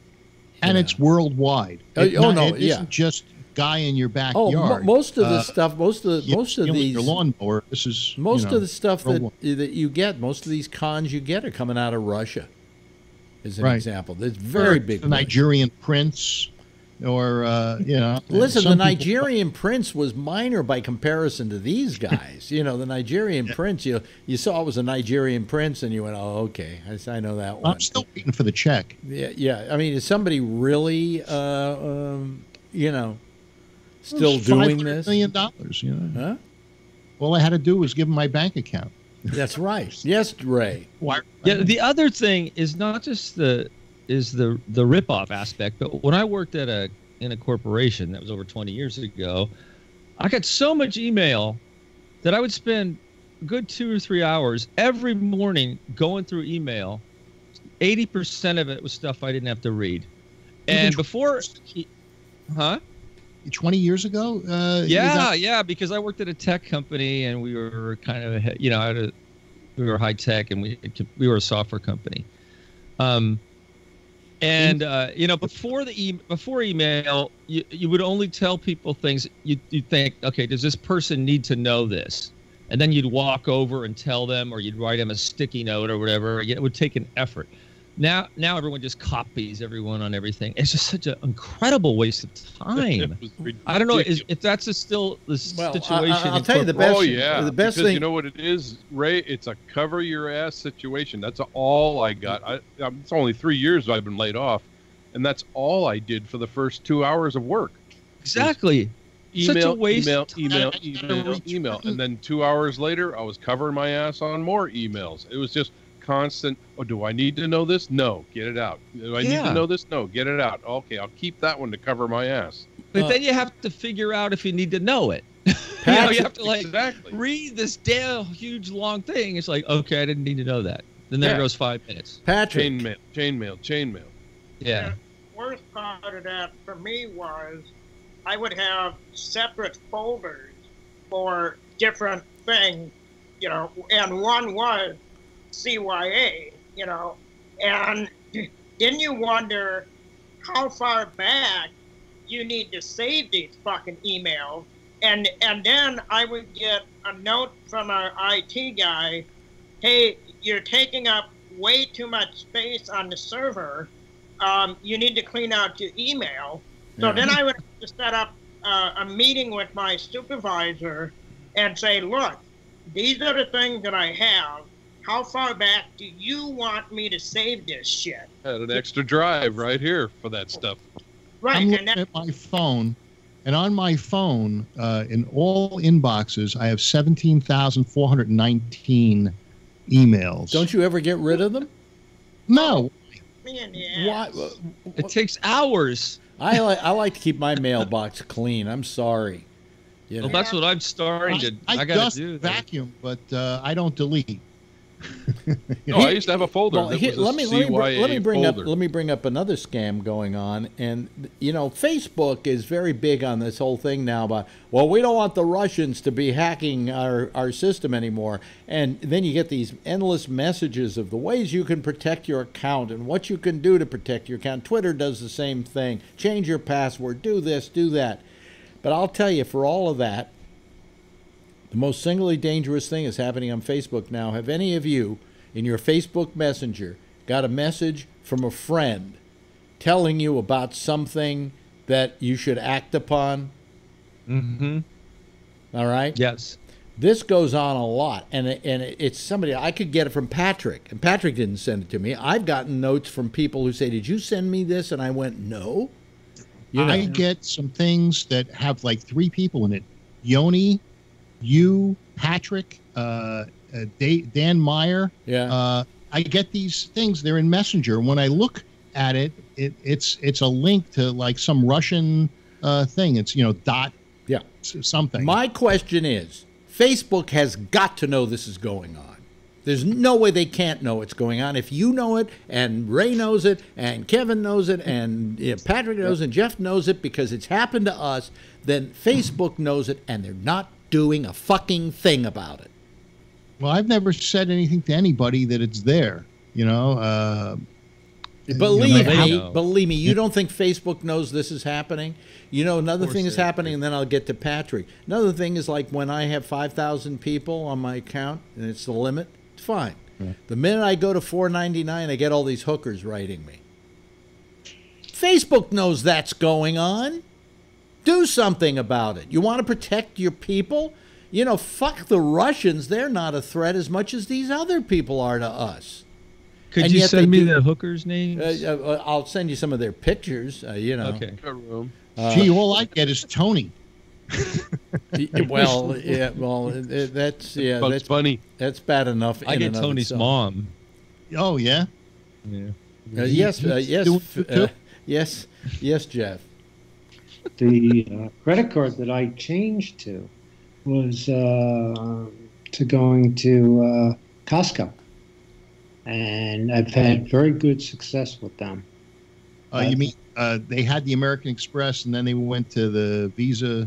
They had their own. Tosca? Oh, Costco or Tosco? Oh, Costco. Costco.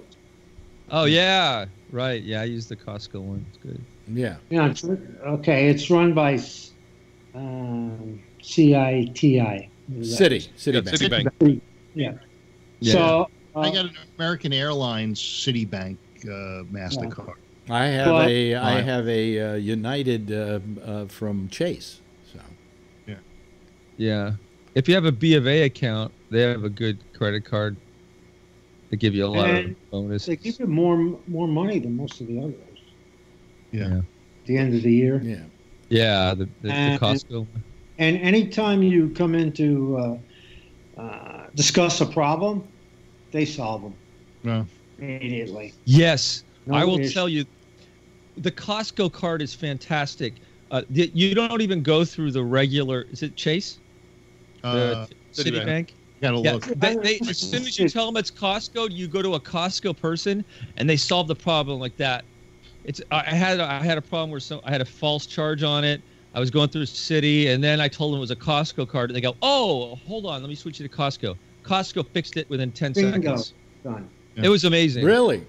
Yeah. They're very much into customer service. I mean, I went back, took a coffee machine that was 2 years old back, and they go get another one off the shelf. I took theater chairs back that were over 2 years old, and I broke one of them, and they took it back, no questions asked, and gave me all my money. And then I bought a sofa online from Costco, and they delivered it for free. Yeah, you can't do that too often, though. If you were constantly returning stuff to Costco, after a while you get on a list. Okay. Yeah. Shit list. Yeah, on the shit list, basically. Yeah, well, because but I've gone back on a couple of occasions and returned stuff because it stopped working. And they no questions asked. Here's your money back. If you want a new one, just get one off the shelf, and here's your check for the amount of money. And in one case, it was a Dyson vacuum cleaner that went bad after about a year. I took it back. They gave me the money back on the Dyson. When I bought it, it was $150 more than they were selling it at that point. So I just went over and I saved. I made $150. Yeah. But they didn't care, I wonder if they charge back the manufacturer or the supplier for those things, so that they don't care because it's not coming out of their money. The supplier is going to get hit with the return. They have to do something like that. They buy in such bulk. They probably have deals with these suppliers where they have a margin of error. Well, they get. They're allowed to take back I think they can do any returns they want to do. And a person like Dyson goes, "It's Costco. I don't want to fuck up my business with Costco. If they return 100 of my machines back in a given year, I don't care because I'm going to sell 10,000 of them." Yeah, exactly. Yeah. So, I mean, When I started with Costco, I had business at the same time. And the only way to really get a credit card was a business credit card through them, even though it had my name on it. And that's the way I started that relationship with them. And they were, I have the business. It's been like 15 years or something like that. Yeah, I remember that. I had that. The Costco membership, that's the business one. Yeah. And I have the black card, and every year they send me a check for a certain amount of money, and usually it pays for the card, Right, exactly. So, I just got like $800 back from them this year, plus money on the card, the credit card. Well, I used to get more money back from them, but I don't shop as often as I was for as great amounts as I do. I buy a lot of crap there, and I only get like $120. So I got one year. I got about. I have the $100 business membership, so I get more money. Yeah, so do I. Yeah. Okay. Well, we shop. We buy a lot of shit. We buy so much stuff from them. Now, here's a good question for you. How does Costco make its profit? Because the prices are pretty good, on membership. On the membership cards. Yeah. And their major profit center is the membership cards. And how many of those are out there, and how many people have the $100 cards? So and they don't use them enough. They bank on enough people not using it enough so that they can make a profit. Yeah. People will get it and then not go. But no, everything at Costco is marked up about 15%. So that's and that takes care of overhead, and the profit is off the cards. Right, but then what I'm saying is like they'll have enough people get the $100 cards, but they don't buy enough for Costco to have to reimburse them much money. That's how health clubs work. Exactly. That's why I know this. I sold memberships at a health club. Yeah. When I was younger and felt very guilty about it, but I knew that you just bank on people not coming. Almost nobody comes. I belong to a health club. 10% of the people come. I belong to a health club. It's only $15 a month, but I've never been to it. I signed up with good intentions, and then I've never been to it. And I'd quit, but I might go there next month. And $15 a month is not enough that you really want to not, to give it up. Okay. But if everyone who did that $15 a month started going, you couldn't even get in the door. No, right. Forget it. If everybody who had a gym card used that gym card, I'm sorry. What is that you're doing there, Kevin? You've got a big light on there. Yeah, I was just looking at my wall here on a number. Sorry. Oh, I see. Okay. But anyway. I always find, though, at Costco on Friday, man, that place is jammed. It's hard to find a place. It depends. Sometimes it's really jammed. Other times it's not. And you can't figure out, usually right before a holiday, it's jammed. I used to, for a while there, I was going to lunch there like every day.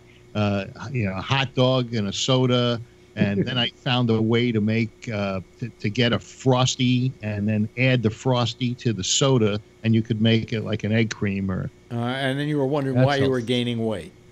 That's healthy. I stopped going. Yeah, I mean, if you ate nothing but those Frosties, if you ate nothing but the Frosties, you'd lose weight. But unfortunately, we're also eating the hot dog.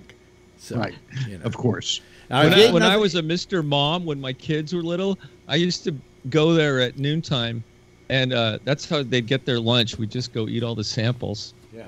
Isn't that terrible? What a bad parent. My underpants are riding up on me. I used to run around and eat the samples first, but then I started getting picky and saying, I don't want this one and I don't want that one. So, but that was my dessert after the hot dog. Yeah. But anyway. Let's see what they got. Yeah. So, I mean, Costco is fine. I think they have a good business model. I can't complain about it. I think their service has gone down a little bit. Some days it's worse than others, But the problem is the people that block the free samples, and they take a long time to prepare the samples. So if you're waiting for a good one, they're doing this, they're doing that, they're trying to prepare, but you got to wait. You got to wait a while. I never use the free samples. Never take them. No, I don't. No. Marjorie does. Yeah. And Michael Snyder thought it was an excuse to get a free lunch when I took him to one time. That's exactly. Yeah, but he was going around. Oh, I want one of these and one of these. Can I have another one of those? Yeah. And I'm going. This is not lunch. This is not a dining experience. Hey, I've heard his show now since you started posting it. Yeah. And I think that based on the show, that he has to eat at Costco and get the free samples. Why is that? Well, his show goes on. He doesn't stop talking. You maybe interject once or twice in the half hour. No, it's not a half hour. It seems like it, but it's not a half hour. It's only about 12 minutes. Oh, well, it seems like an hour, but I understand. Yes, Patrick. Speaking of Michael Snyder, I don't know if I ever told you this, Alec, but when you were on Sirius, yeah, that's when I would turn the show off. When he was on, I'd turn the show off and I'd go to a local station, wait about 20 minutes or so, because you had him and then there was a break and then I'd come back because I couldn't handle it. Was that the tech guy? No, this is a movie reviewer. Oh, yeah, right. I used to turn it off, too. This is movie review guy. Yeah, I know who he is.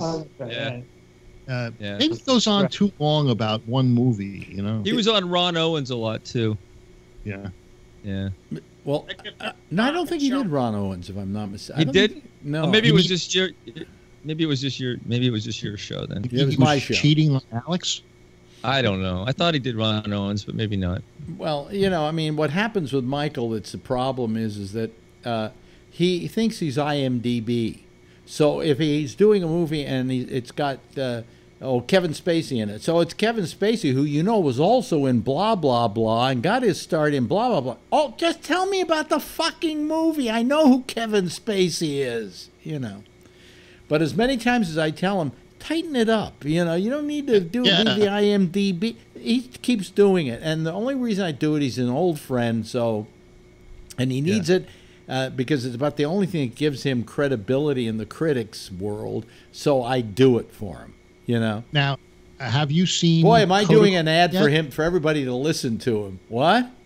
Have you seen the movie Kodachrome yet? I think it's on Netflix. No, not yet. Liked it. Not yet. No, not yet. I liked it. No. Diane even wrote me when she heard me talk about it on your show and said she saw it and loved it. Diane the nurse.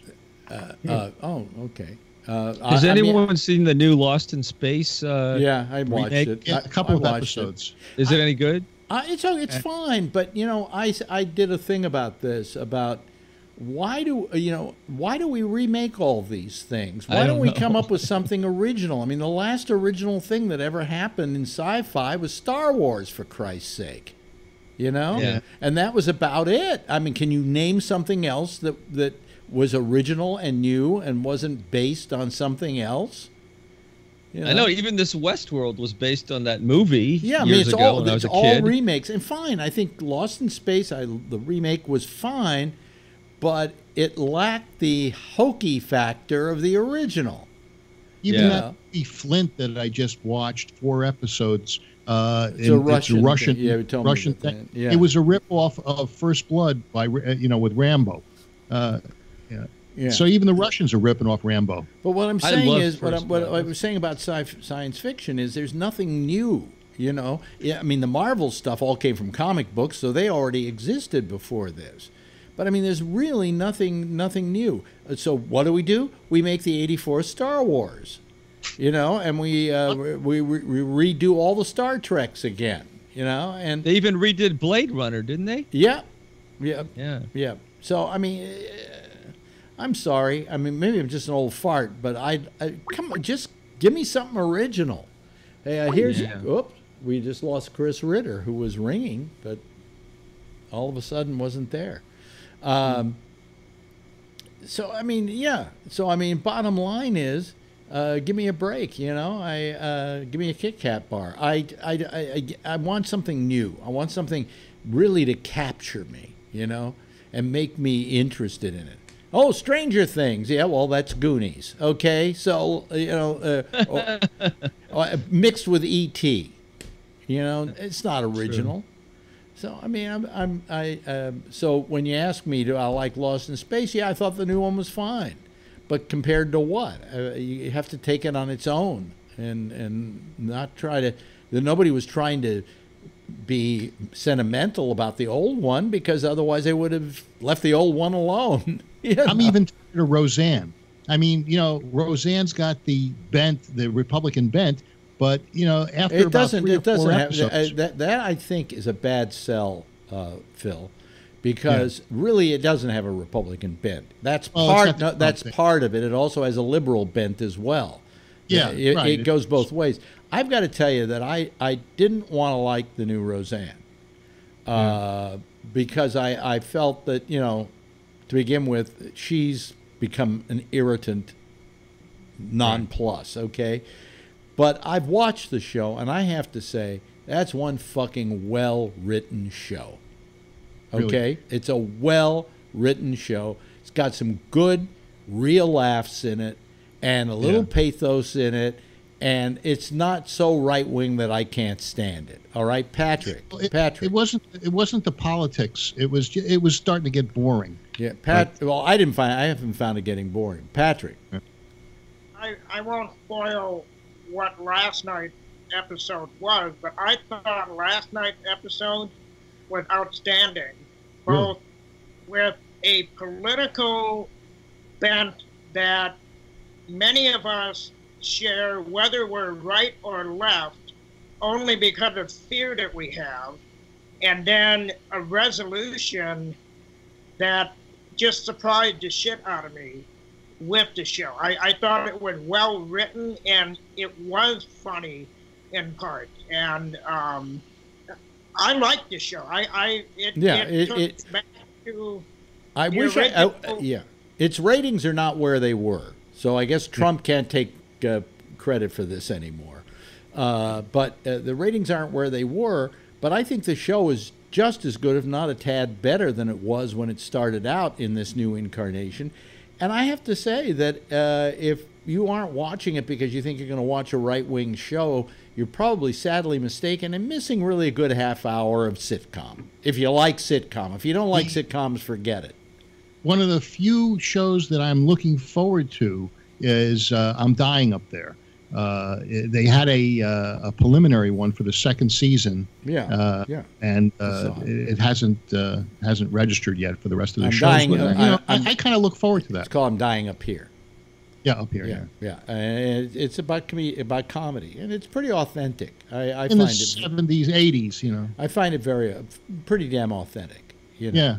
Yeah. And it's supposed to be the 80s. I think it's supposed to be the 70s. 70s, maybe the late 70s. Late 70s. Yeah. She's supposed to be Mitzi Shore. And I think it's a good show. It's on Showtime, folks. I'm looking forward to it again because a lot of my friends are on it. So you know. There are some good sci-fi shows, but they're not the ones that get popular. Like there was Man in the High Castle on Amazon. Yeah, I never decided whether I liked that or not. I watched but it was original. It was based on a book, but it was in a cool premise. Yeah. The first season was good. The second season sucked. Well, it was what if the Nazis won the world? What if the Nazis won World War II, and the Japanese did as well? What would the United States be like? And it was a good premise, but unfortunately, we're living in that world now. So, you know. We have Icons and Mercedes. Yes. Yes, Patrick. Yeah, as for that particular show, I made the mistake of reading the book before I watched the show. I couldn't stand the show. I didn't even make it through 3 or 4 episodes. And what didn't That's you what like usually about happens. it? Yeah. What didn't you like about it as compared to the book?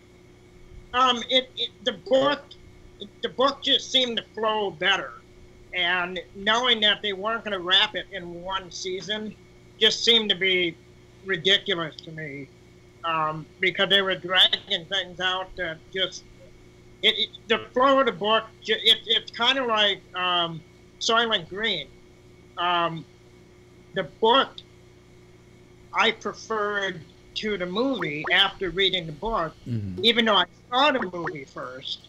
There's differences, and you know, there are things that are in the book that you can't put in a show or a movie because it's going to drag too long. But then again, like Man in the High Castle. Chris Ritter, are you there? Yes. Yeah, you're making too much noise there. Kind of keep it down. It's not feedback. Okay. It's I think your microphone's up too loud, and we also can't see you as well. Okay. It's a buzz. Yeah. Yeah. It's like the. There we go. Well, we can see you now, and we can hear you. Last time we couldn't hear you, right? Right. Trying to lower the audio. Yes. Lowered quite a bit. You're over modulating. We only have a few minutes. Anything you called to talk about? I was just trying to think of the most original sci-fi movies because I know you're a big fan of Trip to the Moon. Well, there was a time when, because sci-fi was so new, all the new ideas came to the table. Right. But I mean, when you think about Star Wars, what's in Star Wars has come along that has captured that kind of heat, you know? Oh, nothing since Star Wars. Nothing since Star Wars. No. Close Encounters came a little close, but not really. Yeah. You know, I mean, they keep redoing Star Trek over and over and over again until it's not really Star Trek anymore. You know, the new one's good. I don't mind watching it, but it's not original.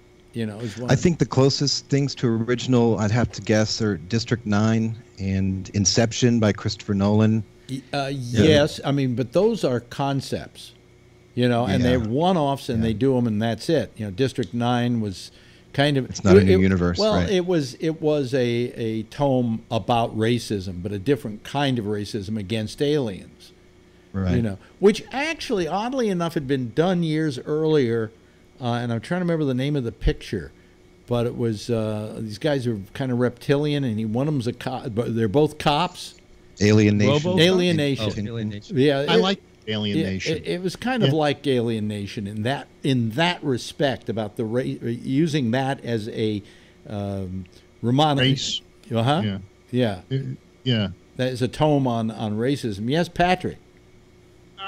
Be the Final Battle I enjoyed. And I don't know if it's only nostalgia for me. The Final Battle?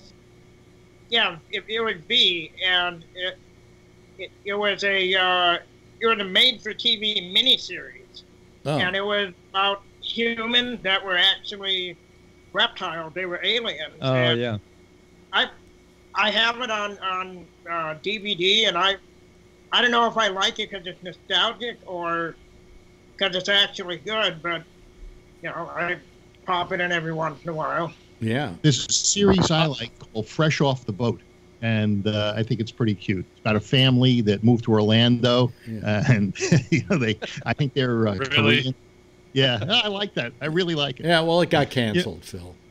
Yeah, I think that the Sharknado films, the series of Sharknado films, are the most original and the best science fiction. You could be right. I'd agree with you if I could get all the way through them.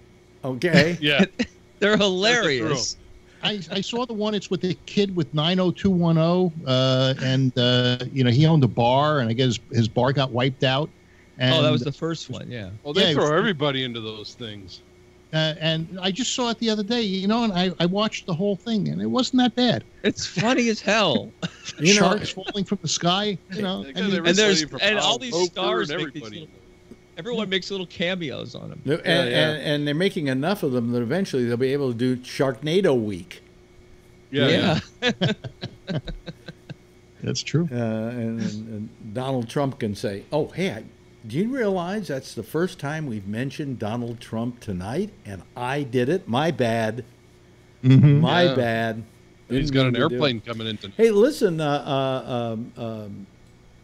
you can enter the no Trump zone. Chris, you should try and call earlier. I was trying to pipe in on trying to bring up Matrix or Wall-E or something like that. But you're right, Star Wars kind of game changer there. So Matrix was kind of original, but it didn't keep its mojo going. It just kind of, hard. Yeah. The original premise worked. But did you see Moon with Rockwell? Yeah, Moon was kind of a takeoff on 2001. Yeah, I kind of like that. You know, I haven't decided whether it's a good picture or not, even to this day. Right. But I watched it. You know. Yeah. Hey, listen, we've run out of time. Please call us again and join our little party here. That's Chris Ritter. Also, thanks to Phil Meyer. Thanks to Ray Renati. I almost said Ray Romano. Kevin, thanks to Jeff Stein, and thanks to Patrick. Why don't you all give a big wave goodbye to our audience so they can say goodbye to you. Bye-bye. I hope we see you tomorrow again. Thanks for being part of the Citizens Panel. That's our Citizens Panel for tonight. That's our show for tonight. Let me see here. I got to turn this off, and I got to turn that off. Yeah, otherwise they can keep talking to each other. Maybe they still are. I don't know. There's some weird way this whole thing works. Anyway, Jack is next with Amy, and they're going to do a thing called the Intersection. And then along about 1 o'clock this morning, Eastern Daylight Time, it's Connections. Good show for you to entertain yourself with. Then tomorrow night at 9:30, it's Damian Chaplin and The Exchange right here on GabNet. I'll be back again tomorrow night, 10 o'clock Eastern Daylight Time, same station in life. In the meantime, I'm looking straight at the camera. In the meantime, if you see her, you know, tell her I love her, okay? Bye.